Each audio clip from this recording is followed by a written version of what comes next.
What's up, BookTube? It's Lee Cooper, and today I'm bringing you a book review.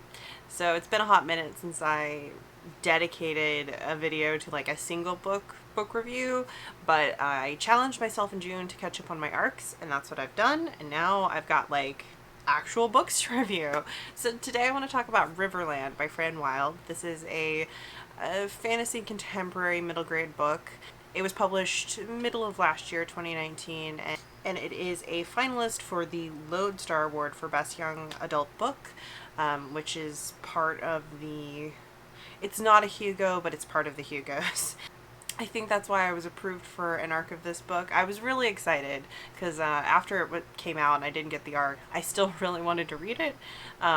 Because I have kind of made it a mission to read more Fran Wilde. Like, I read this short story from her last year that just captured my attention, and it has stuck in my brain, and I've just really wanted to read more from her ever since then. So yeah, I was really excited to read this, and it was such an... It's difficult to call this an enjoyable reading experience due to the subject matter, but it was an enjoyable experience. Like, I really, really liked this book. I gave it 4 stars. Basically, it is... I would definitely call this middle grade, not young adult. The protagonists are 2 young girls, siblings, sisters. The older one is 12, the younger one is 7. So it's definitely for that younger age audience, or really for any age audience. And it's about these 2 young sisters who live in an emotionally toxic house. That's how I would describe it. Their father is psychologically and emotionally abusive. He's physically abusive to their mother. The most of that happens off screen. Their mother's also somewhat emotionally abusive. Well, not even somewhat. She is also emotionally abusive to the 2 young girls. And the whole story revolves around the fact that they have this idea called house magic, and they try desperately to follow all of the rules so that stuff doesn't get broken, to keep the house magic working, because if they break rules then the house magic stops working. House magic is kind of how they conceptualize the fact that their father gets angry and breaks everything, and their mother magics everything back overnight.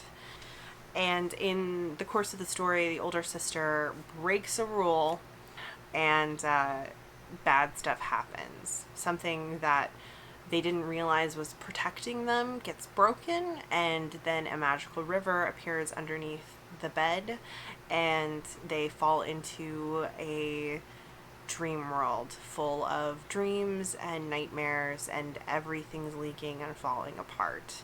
So this book flips back and forth, taking place in our world and also the dream world, as the sisters struggle to understand the dream world and also how to fix the dream world in the hopes that it will fix their world, and also while they try to navigate day-to-day life with emotionally abusive parents.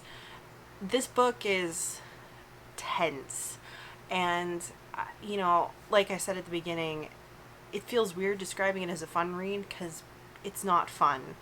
And it shines a light on something I think that, as an abuse survivor, can sometimes be difficult to frame as or acknowledge is actual abuse. Like, in media, we do get stories about like physical abuse, and it's really easy to point at, this character is physically hurt, this character has bruises or broken bones or whatever, this is obviously abuse. It's a lot harder, I think, to come to terms with the fact that you suffered abuse when it was just someone getting angry at you when you're a kid for no reason and blaming you for stuff that's out of your control. But it is. And so I think that this story deals with a topic that's very important, and I suspect is more prevalent than we sometimes think it is. like this story touched on something that personally resonated for me as a reader. I'm not going to get into it, but I will say that much. Like, I saw myself in this book, and it was subtly and powerfully done, and I think well done. So, I never, I think at the beginning of my channel, I had this aspiration that I would write these really great, like, review essay type things that I see other booktubers do for their reviews, and I would emulate that, but to this day, I have never managed to really write a review essay to get it on film. I always just kind of want to film the review, and I just sit down and start talking, and that's kind of where I'm at in this one. I just was like, I just finished this book yesterday. I do really want to get this review out, because I think that this is a book that kind of passed under the radar. I haven't really seen anyone else talking about it on BookTube. On Goodreads, it only has like 200 ratings, and I think that's a shame, because I think this is a really excellent book, and I really appreciated the author's acknowledgments in the back. She mentions that she hopes that this book will be there for the kids who need it when they need it, and she sees you, right? And I certainly hope that this winds up in the hands of people maybe in this situation or dealing with these sorts of things when they need it. So I guess I'll just go through like a quick rundown of like kind of the moving parts here, starting with the characters. I do think the characters are very good. I do think the girls are written as girls. I don't necessarily have the best perspective on how accurate her portrayal of a 7-year-old is, but I really appreciated Eleanor. She's kind of the principal character. She's the older sister. She's 12, so middle school, and she is definitely dealing with like anger issues, and kind of really she reacts in sort of ways that she finds disturbingly similar to how her father acts. And of course, this is obviously just like learned behavior, and like she even is kind of cognizant of that, and but she still struggles with it, obviously, and she also struggles with not wanting to emulate him. She also struggles with like both frustration with her younger sister, but also desperately wanting to protect and stand up for her younger sister. We don't get as much from Mike, the younger sister, because Eleanor, like I said, is really the principal POV. I really enjoyed Eleanor's perspective. It's not that she was just like unquestionably defending her sister. There was complexity there. Like sometimes her sister annoyed her, sometimes her sister frustrated her, sometimes she responded badly and then she felt bad and she had to make amends. Like there was depth there, and she started out the story kind of being pushed and pulled from so many directions and trying to make everyone happy and standing up for herself at the end of the book that I did really appreciate. There was definitely like a moment in the third act where I was like really afraid for her, like in the real world with dealing with her father, really afraid. But it was like a really good moment. I think the adults in her life were also kind of maybe a stereotypical mix, but they were an interesting mix. You have her neighbor Pendra, who's her friend. The last name is Sarti, so I'm thinking they're Indian, and her mother is like a counselor for the elementary and middle schools, and her Mrs. Sarti, you kind of, I spent a lot of the book just like wishing Mrs. Sarti would, she was definitely trying to push Eleanor's parents a little bit. She was trying to help the girls because she was seeing behavior problems from both of them, and like I just kept desperately wishing someone would see what a nasty piece of work Eleanor's father was. You also have the girl's grandmother, who's present in kind of the second half of the book. She was really interesting. She wasn't just like a savior figure She had a complicated relationship with her mother, a very complicated relationship with the father we only get a glimpse of, and and she was a good, interesting mix of not just like an absent parental figure, but like one who was willing to reach out. I don't know. I liked her. I really liked the grandmother. The parents were pieces of work. Like I don't know if there's anything more to say. The father is obsessed with money and seems to genuinely hate his children. Like he genuinely seems to hate them. He appears and fights with their mother, like verbal fights, in every single scene he appears. He demeans the girls, threatens them, breaks stuff that's important to everyone, just constantly, and manipulative. And their mother is one of those put a smile on it and act like everything's okay, and constantly making excuses for him.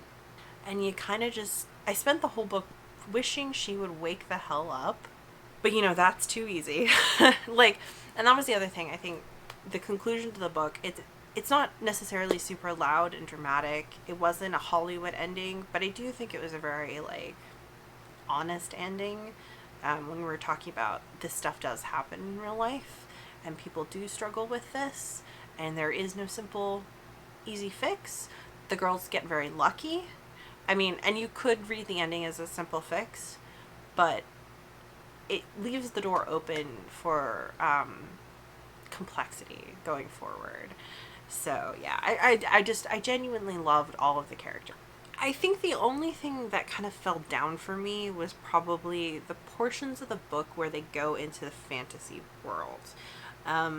It felt a little empty, I'm not gonna lie. So the fantasy world is this Riverland, and there's a lighthouse and a river, and there are birds who represent dreams, and there are literal mares made out of smoke who represent nightmares. And there are a couple other creatures. There is a snake woman there who we find out is a human who went to the Riverland and got lost and forgot how to go back, and has turned into like the snake monster woman who's convinced the nightmares that they need to break through the lighthouse and get back into our world, and if they do that, they'll never disappear. So she's the leader of the nightmares, and it does though feel kind of empty because it's just a river and a lighthouse, and our time spent on the Riverland is pretty brief, because the thing is, like, the girls go there at night and they only have until sunrise, because if they stay there past sunrise they'll get stuck there. That's what they're told. So but it doesn't feel like they spend a whole night there. It feels like they go there and then they spend like 30 minutes there, and then it's a mad dash to get out before sunrise. So those pieces to me, like, I think I wanted them to be a little bit more developed. I think I wanted the girls to spend a little bit more time there. It's like they would go there, they would do one brief thing, and then they'd have to run out. And so that felt a little empty, a little underdeveloped. And that's part of one of the reasons why it's not a 5-star book. It's only a 4-star book. But I think all the parts that happen in our world, the girls going to school, their home life, their interactions with their parents and friends and other family members, I think all of those pieces were really well done. And so since most of the book is in our world, like, overall I do think it's really good. I think my one criticism is that about the fantasy world. But there was still definitely a feeling of magic throughout the entire book. I definitely think this would be a great book for the intended age group. Middle grade. What is that, like 8 to 12 or 13? I genuinely would feel very comfortable putting this into the hands of a kid, especially if maybe they're struggling a little bit with parents and home life. I would also just recommend this in general to people who enjoy reading middle grade. I think this was really great. I think if you've got a reader who, again, likes portal fantasies, this could be a good one. So yeah, I mean, I would highly recommend this book. I think it's been terribly overlooked. I do think it's really great. I think if you've experienced any of the kind of verbal or emotional abuse that I've touched on that is topical for this book, trigger warnings, obviously, but I think it could be a book that really resonates with you. It certainly did me. So yeah, I want to thank the publisher for sending me an arc of this because it was a really pleasant reading experience. I'm definitely grateful that I had the chance to read it, and I hope that you check it out as well.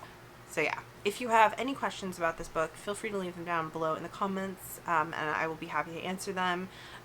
If you've read it, let me know what you think. If you've read any of the other Lodestar nominees, let me know what you thought of them, if there's any that I should check out. And I'll see you guys in my next video. Bye.